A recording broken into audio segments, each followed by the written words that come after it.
Comment votre pire défaut peut détruire votre couple?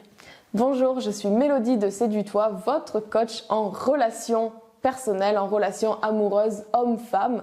Et si vous ne me connaissez pas encore, si c'est la première fois que vous regardez une de mes vidéos, déjà bienvenue.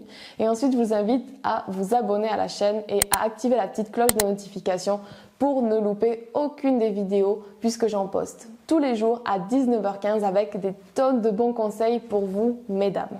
Et aujourd'hui, on va parler de vos défauts. Pas de vos petits défauts, mais de votre pire défaut. C'est clair qu'aujourd'hui, avec le porno, avec Instagram, on a vite fait de se développer des insécurités, mais on voit quand même un élan d'acceptation de soi, d'acceptation de son corps, et ça, c'est plutôt un bon point pour nous. En revanche, un homme n'a pas à accepter votre cocktail explosif de défaut. Ce que je veux dire par là, c'est quand vous dites inconsciemment à un homme « je suis comme ça, tu me prends ou tu me laisses ». Mais posez-vous bien une question.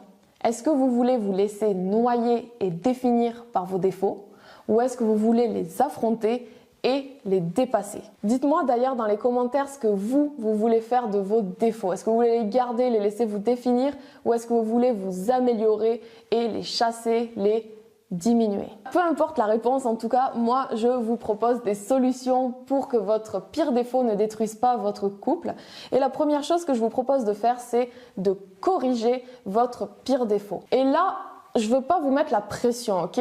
On n'est pas à la recherche de la perfection. C'est juste que quand vous dites à un homme « je suis comme ça », ok, votre relation est vouée à l'échec. Est-ce que vous avez toujours été comme ça? Est-ce que ça a toujours été le cas? Posez-vous vraiment sincèrement la question. Parce que si vous n'avez pas vraiment été toujours comme ça, qu'est-ce qui vous empêche de ne pas changer de nouveau? Le deuxième point que je veux aborder, c'est l'acceptation versus la complaisance. La complaisance, c'est quand vous refusez de sortir de votre zone de confort, vous refusez de grandir, de vous améliorer. C'est comme si vous imposiez à cet homme de faire votre lessive émotionnelle. Vous lui donnez votre linge sale et lui, il doit le laver, le trier, le repasser et le ranger lui-même. Alors que c'est un travail que vous avez à faire. Lui, il est là pour vous soutenir, il est là pour vous motiver, mais il ne peut pas faire le travail à votre place. Et troisièmement, allez-y petit à petit. Je vous dis pas de corriger à 100% votre défaut parce que oui, en effet,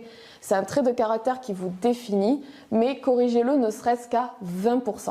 Et pour y arriver, demandez-vous comment agit la personne qui a diminué ce défaut-là de 20% et agissez comme ça. C'est un coup à prendre, c'est une habitude à prendre et une habitude, ça se prend plus ou moins selon les personnes autour de 21 jours. Donc vous avez 21 jours à travailler avant que ça devienne une habitude de moins râler par exemple, de moins critiquer ou d'être moins dans le contrôle. Donc pour que votre pire défaut ne ruine pas votre relation de couple, corrigez-le.